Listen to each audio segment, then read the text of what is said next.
Hello दोस्तों, नमस्कार। बहुत स्वागत है आपका एग्ज़ाम गुरुजी चैनल के डेली करंट अफेयर्स के वीडियो में। आज 25 अगस्त 2020 है और आज की वीडियो की पीडीएफ डाउनलोड करना मत भूलिएगा। ये पीडीएफ आपको हमारे टेलीग्राम चैनल से मिल जाएगी, जिसकी लिंक नीचे डिस्क्रिप्शन में दी गई है। उसके अलावा ये पीडीएफ आपको हमारी एप्लीकेशन एग्जाम गुरुजी से मिल जाएगी। इसे आप गूगल प्ले स्टोर से डाउनलोड कर सकते हैं। आगे बढ़ेंगे, बात करेंगे थॉट ऑफ द डे की। जो आज का हमारा मोटिवेशनल पावरफुल थॉट है कि सही कार्य को करने के लिए हर समय शुभ होता है। देखिए, हम में से हर कोई शुभ अशुभ का ध्यान रखता है कि बोले यार ये चीज़ तब करनी चाहिए, तब नहीं करनी चाहिए। तो यकीन मानो, अगर आप सही काम कर रहे हैं, आपके काम में कोई खोट नहीं है, तो आपके लिए कोई भी समय अशुभ नहीं है। हर समय शुभ है और जो सही कार्य होता है उसको करने के लिए तो कभी भी शुरुआत की जा सकती है। तो कभी भी किसी बात का इंतजार ना करें कि ये चीज़ होगी, ऐसा समय आएगा, वैसा होगा, तब मैं काम शुरू करूंगा। ऐसा कुछ नहीं है। आप कभी भी अपना काम शुरू कीजिए। जितने संसाधन आपके पास में उतने शुरू कीजिए। बड़ा काम मत शुरू कीजिए, छोटे से शुरू कीजिए और वो बड़ा तो अपने आप हो जाएगा। इसी थॉट के साथ आगे बढ़ेंगे, बात करेंगे क्विक रिवीजन कल के पढ़े गए करंट अफेयर के प्रश्नों का। पहला प्रश्न कल हमने पढ़ा था कि किसके तहत शोध को बढ़ावा देने के लिए नेशनल रिसर्च फाउंडेशन की स्थापना होगी। तो ये राष्ट्रीय शिक्षा नीति 2020 में इसकी घोषणा की गई है। दूसरा प्रश्न है कि दास व्यापार और उसके उन्मूलन की याद के लिए अंतर्राष्ट्रीय दिवस कब मनाया जाता है। ये 23 अगस्त को मनाया जाता है। चौथा प्रश्न है कि किस देश में वेस्ट नाइल वायरस के कारण पहली मौत दर्ज की गई है। ये स्पेन में मृत्यु हुई है। चौथा प्रश्न है कि निजी क्षेत्र द्वारा निर्मित भारत के पहले किस रॉकेट का सफलतापूर्वक परीक्षण किया गया है। तो इस रॉकेट का नाम है पिनाका। वहीं पांचवा प्रश्न है कि किन्हें एसबीआई के एमडी के रूप में नियुक्त किया गया है और ये अश्विन भाटिया हैं। वहीं छठवां प्रश्न है कि किस राज्य में नुआखाई त्यौहार मनाया जाता है। तो यह त्यौहार उड़ीसा में मनाया जाता है। सातवां प्रश्न है कि उत्तर प्रदेश ने जल संकट को हल करने के लिए किस देश के साथ साझेदारी की है और ये साझेदारी की गई है इजराइल के साथ में। आठवां प्रश्न है कि किस राज्य ने अपने पहले ड्रैगन फ्लाई फेस्टिवल की मेजबानी की है और ये केरल ने की है। वहीं नवां प्रश्न है कि ऑनलाइन देशभक्ति लघु फिल्म प्रतियोगिता में किसकी फिल्म MI ने प्रथम पुरस्कार जीता है। तो ये अभिजीत पॉल की फिल्म है।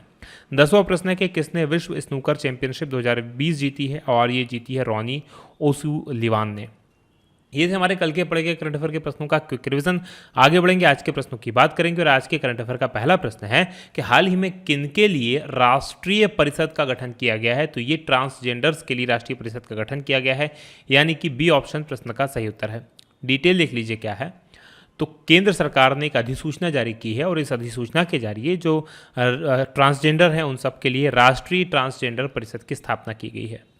इस परिषद में जो सामाजिक न्याय और अधिकारिता मंत्री होंगे वो इसके अध्यक्ष होंगे और सामाजिक न्याय और अधिकारिता जो राज्य मंत्री होंगे वो इसके पदेन उपाध्यक्ष होंगे। ये आपको याद रखना है। फिर सदस्यों में काफ़ी सारे लोग होंगे, महिला आयोग के भी इसमें सदस्य होंगे। इसके अलावा जो ट्रांसजेंडर समुदाय है उसके भी कुछ लोग इसमें शामिल होंगे। ट्रांसजेंडर समुदायों के लिए जो अलग अलग NGOs काम कर रहे हैं उनके विशेषज्ञ इसमें शामिल होंगे। राज्यों के अधिकारी वगैरह इसमें शामिल होंगे। तो काफ़ी बड़ी परिषद ये होने वाली है। राष्ट्रीय परिषद काम क्या करेगी, तो सरकार को ट्रांसजेंडर व्यक्तियों के संदर्भ में नीतियां बनाने के लिए, कार्यक्रम और कानून और परियोजनाएं तैयार करने के लिए, यानी कि ट्रांसजेंडर्स को किस प्रकार से विकास की मुख्य धारा में लेके आए, उनके लिए किस प्रकार की नीतियां बनाई जानी चाहिए, कौन कौन सी योजनाएं चलाई जानी चाहिए, कानून में क्या क्या चेंजेस किए जाने चाहिए, उन सब के बारे में सलाह देगी। तो जो राष्ट्रीय परिषद है, ट्रांसजेंडर से संबंधित मामलों का संचालन करने वाले जितने भी विभाग हैं और सरकारी विभाग हैं, गैर सरकारी संगठन हैं, उनकी गतिविधियों को देखेगी, उनकी समीक्षा करेगी और कोशिश करेगी कि उनके बीच में समन्वय हो ताकि वो और अच्छे से काम कर सकें। बढ़ेंगे आगे, बात दूसरे प्रश्न की होगी कि माई IAF मोबाइल ऐप, इसका शुभारंभ किनके द्वारा किया गया है। तो इसका शुभारंभ किया गया है air chief marshal Rakesh Kumar Singh Bhadauria ji के द्वारा, यानी कि सी ऑप्शन प्रश्न का सही उत्तर है। डिटेल देख लीजिए क्या है। तो भारत के वायुसेना प्रमुख air chief marshal Rakesh Kumar Singh Bhadauria, इन्होंने डिजिटल इंडिया पहल जो भारत सरकार के द्वारा चलाई जा रही है उसके तहत नई दिल्ली में जो वायुसेना का मुख्यालय है जिसका नाम वायु भवन है, वहाँ पर माई IAF मोबाइल ऐप का शुभारंभ किया। ये ऐप जो है सीडेक के सहयोग से विकसित की गई है और ऐप जो है वायुसेना में भर्ती होने वाले जो इच्छुक हैं उनको करियर संबंधी जानकारी देती है, कौन कौन सी रैंक होती है, कितना वेतन मिलता है, कितना कार्यकाल होता है। तो इन सब के बारे में ये जानकारी देने का काम करती है। इस ऐप पर वायुसेना के इतिहास, उसकी शौर्य गाथाओं के बारे में भी जानकारी उपलब्ध कराई गई है। बात करेंगे अब हम वायुसेना की, तो इसकी स्थापना हुई थी 8 अक्टूबर 1932 को। इसका आदर्श वाक्य है नभः स्पर्शम दीप्तम और वायुसेना प्रमुख हैं air chief martial RKS Bhadauria. आगे बढ़ेंगे, तीसरे प्रश्न की बात होगी कि हाल ही में ब्रिटेन में महात्मा गांधी का चश्मा कितने में नीलाम हुआ है और ये नीलाम किया गया है 2.55 करोड़ में, यानी कि सी ऑप्शन प्रश्न का सही उत्तर है। डिटेल देख लीजिए क्या है।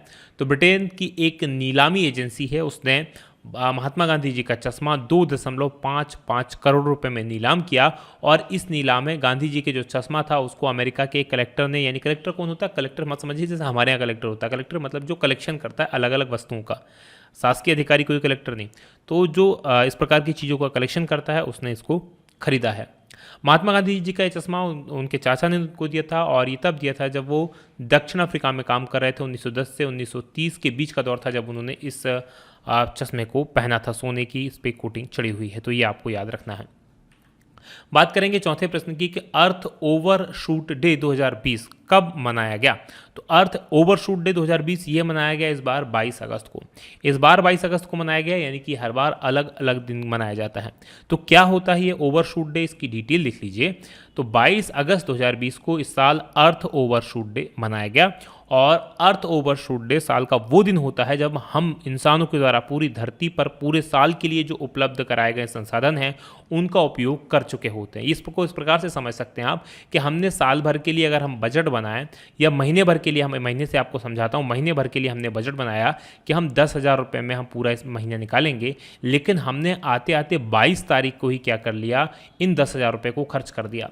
अब हमें बाकी 8 दिन खर्च करने के लिए क्या होगा, हमें या तो उधार लेना पड़ेगा, या हम दूसरी संसाधन का यूज़ करेंगे, चीज़ों को बेचना पड़ेगा, यानी कि दूसरी सुविधाएं करनी पड़ेंगी। तो उसी प्रकार से है कि संसाधन जो हैं हमारी पृथ्वी के, उन पृथ्वी के संसाधन ये वो संसाधन होते हैं जिनको मनुष्य एक साल में यूज़ कर लेना चाहिए, और धरती उसको फिर से एक साल में बना देगी, राइट। तो हमने इसको इस बार 22 अगस्त को ही ख़त्म कर दिया, यानी कि अब जो संसाधनों का हम यूज़ करेंगे वो सब के सब क्या होगा, उन सब को पृथ्वी को बनाने में समय लगेगा, और ऐसे में हम आने वाली जो पीढ़ियां हैं उनके लिए जो रिजर्व होना चाहिए उसको खा जाएंगे।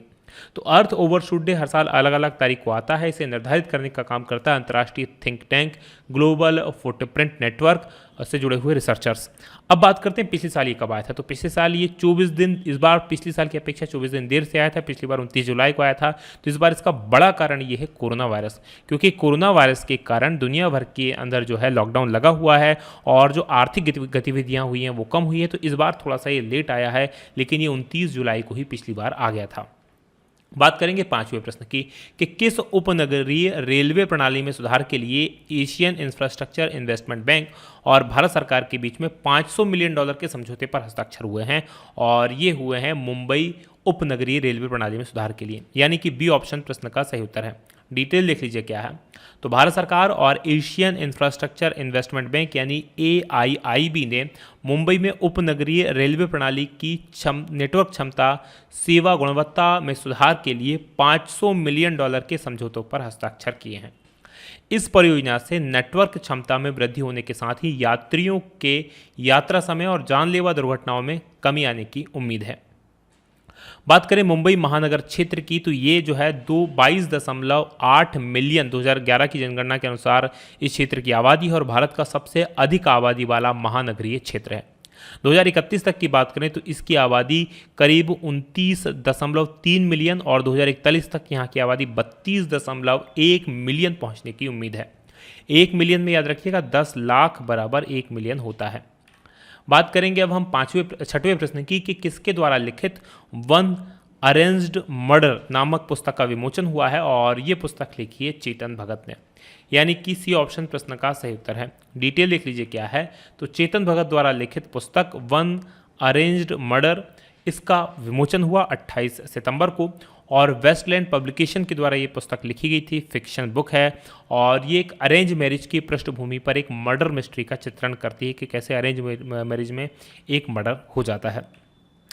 ये लेखक की नवी नॉवेल है, और कुल मिलाकर 11 पुस्तक ये लिख चुके हैं। इससे पहले द गर्ल इन रूम 105 इनकी आखिरी पुस्तक थी। बात करेंगे सातवें प्रश्न की कि किसने तेंजिंग नोर्गे राष्ट्रीय साहसिक पुरस्कार 2019 जीता है, और ये पुरस्कार दिया गया है गजानंद यादव को, यानी कि डी ऑप्शन प्रश्न का सही उत्तर है। डिटेल लिख लीजिए क्या है। तो विंग कमांडर गजानंद यादव, इन्होंने एयर एडवेंचर श्रेणी में तेंजिंग नोर्गे राष्ट्रीय साहसिक पुरस्कार 2019 जीता है। और गजानंद यादव की बात करें तो ये पैराशूट जंप प्रशिक्षक हैं, पैराशूट से जंप करते हैं। IAF इंडियन एयरफोर्स की जो स्काई डाइविंग टीम है, आकाशगंगा उस टीम का नाम है, उस टीम के ये सदस्य हैं, और अभी तक करीब 2900 से ज़्यादा बार इन्होंने आसमान से छलांग लगाई है। तेंजिंग नोर्गे राष्ट्रीय साहसिक पुरस्कारों की बात करें तो यह साहसिक खेलों के लिए भारत का सबसे बड़ा राष्ट्रीय पुरस्कार माना जाता है और इसको अर्जुन पुरस्कार के बराबर माना जाता है। बात करेंगे 8वें प्रश्न की कि किस राज्य में भारत के सबसे लंबे नदी रोपवे का उद्घाटन हुआ है, और ये उद्घाटन हुआ है असम में। यानी कि ए ऑप्शन प्रश्न का सही उत्तर है। डिटेल लिख लीजिए क्या है। तो असम में भारत की सबसे लंबी नदी रोपवे क्या होता है? इस प्रकार की केबल्स पे चलने वाली की गाड़ी होती है, इसमें लोग बैठकर यहाँ से वापस एक तरफ से दूसरी तरफ जाते हैं। तो इसका उद्घाटन किया गया है। कितना लंबा है ये रोपवे? तो 1.8 किलोमीटर लंबा है, जो ब्रह्मपुत्र नदी पर गुवाहाटी और उत्तरी गुवाहाटी को आपस में जोड़ने का काम करता है। इस रोपवे का संचालन जो है वो गुवाहाटी के कचहरी घाट से उत्तरी गुवाहाटी के डोल गोविंदा मंदिर के बीच में किया जाएगा। बात करेंगे अब असम की, तो मैप में देख लीजिए असम है। असम को पूर्वोत्तर राज्यों का प्रवेश द्वार भी कहा जाता है, क्योंकि असम से होकर ही भारत के बाकी जो पूर्वोत्तर राज्य हैं उन तक पहुंचा जा सकता है। 26 जनवरी 1960 को इसकी स्थापना हुई थी, गठन हुआ था। दिसपुर यहाँ की राजधानी है। मुख्यमंत्री सर्बानंद सोनोवाल हैं। राज्यपाल प्रोफेसर जगदीश मुखी हैं। लोकसभा की 14 सीटें हैं, राज्यसभा की 7 सीटें हैं, विधानसभा की 126 सीटें हैं। प्रमुख राष्ट्रीय उद्यानों की बात करें तो काजीरंगा नेशनल पार्क यहाँ पर है, नामेरी नेशनल पार्क है, मानस नेशनल पार्क है, डिब्रू साइखोवा नेशनल पार्क है और ओरंग नेशनल पार्क है। आगे बढ़ेंगे। 90वें प्रश्न की बात करेंगे कि कब तक भारत की जनसंख्या 152 करोड़ की हो जाएगी, और ये जनसंख्या 2036 में होगी। यानी कि बी ऑप्शन प्रश्न का सही उत्तर है। डिटेल लिख लीजिए क्या है। तो जनसंख्या पर राष्ट्रीय आयोग की एक रिपोर्ट आई है इस 2011 से लेकर 36 की अवधि के लिए, और इसमें जनसंख्या संबंधी जो अनुमान है इसकी रिपोर्ट जारी की है। इसमें ये तो कहा गया है कि चीन से हम अगले 10 साल में चाइना से आगे निकल जाएगा भारत जनसंख्या के मामले में, और रिपोर्ट के अनुसार भारत की जनसंख्या 2036 तक 1.52 अरब हो जाएगी। तो ये आपको याद रखना है। और 2031 तक की बात करें तो भारत चाइना से आगे निकल जाएगा और दुनिया में सबसे अधिक आबादी वाला देश होगा। रिपोर्ट में ये भी कहा गया है कि जो देश का लिंगानुपात होगा उसमें सकारात्मक बढ़ोतरी होगी। यानी अभी की बात करें तो 1000 पुरुषों पर अभी 943 महिलाएं हैं, जबकि 2036 तक ये बढ़कर 957 हो जाएगा। बात करेंगे 10वें प्रश्न की कि हाल ही में किन्हें ICC cricket hall of fame में शामिल किया गया है, और ये शामिल किए गए हैं जैक कैलिस, लीसा स्टालेकर और जहीर अब्बास, यानी कि उपरोक्त तो सभी। डी ऑप्शन इस प्रश्न का सही उत्तर है। डिटेल लिख लीजिए क्या है। तो अंतर्राष्ट्रीय क्रिकेट परिषद यानी कि आईसीसी ने ICC cricket hall of fame में खेल के 3 सेवानिवृत्त खिलाड़ियों को शामिल किया है। ये हैं पहले खिलाड़ी दक्षिण अफ्रीका के जैक कैलिस, आप सबने इनको देखा होगा खेलते हुए। ऑस्ट्रेलिया की विश्व कप विजेता ऑलराउंडर खिलाड़ी लीसा स्टालेकर ये हैं, और पाकिस्तान के 1970 से 80 के दशक के बल्लेबाज जिन्हें एशियाई ब्रेडमैन के नाम से जाना जाता था, जहीर अब्बास। तो इनको शामिल किया गया है आईसीसी के हॉल ऑफ फेम में। इनमें शामिल होने वाले कैलिस जो हैं 4थे दक्षिण अफ्रीकी खिलाड़ी हैं, जबकि जहीर अब्बास 6ठे पाकिस्तानी खिलाड़ी हैं। बात करेंगे अब हम कल के सवाल की, क्योंकि आज का हमारा करंट अफेयर यहीं तक था। हमने कल आपसे प्रश्न पूछा था कि किस राज्य के खाजे, हरमल, मिर्च और मिंदोली केले को जीआई टैग दिया गया है, और ये गोवा का केला है। यानी कि ए ऑप्शन प्रश्न का सही उत्तर है। अब बढ़ेंगे आज के सवाल की तरफ। उससे पहले ये हमारी मध्य प्रदेश जेल प्रहरी 2020 के लिए टेस्ट सीरीज है, एमपीपीएससी के लिए test series, printed notes, full course available है। अधिक जानकारी के लिए नंबर्स पर आप व्हाट्सअप कर सकते हैं। और ये आज का हमारा सवाल है कि किस भारतीय क्रिकेटर ने अंतर्राष्ट्रीय क्रिकेट से संन्यास ले लिया है, और अंतर्राष्ट्रीय क्रिकेट से संन्यास लिया है इनमें से किस भारतीय क्रिकेटर के द्वारा, तो कमेंट करके बताइएगा। और ये वीडियो कैसा लगा ये बताना मत भूलिएगा। आज की बात करेंगे यहीं समाप्त। आप लोगों का बहुत बहुत धन्यवाद। जय हिंद, जय भारत।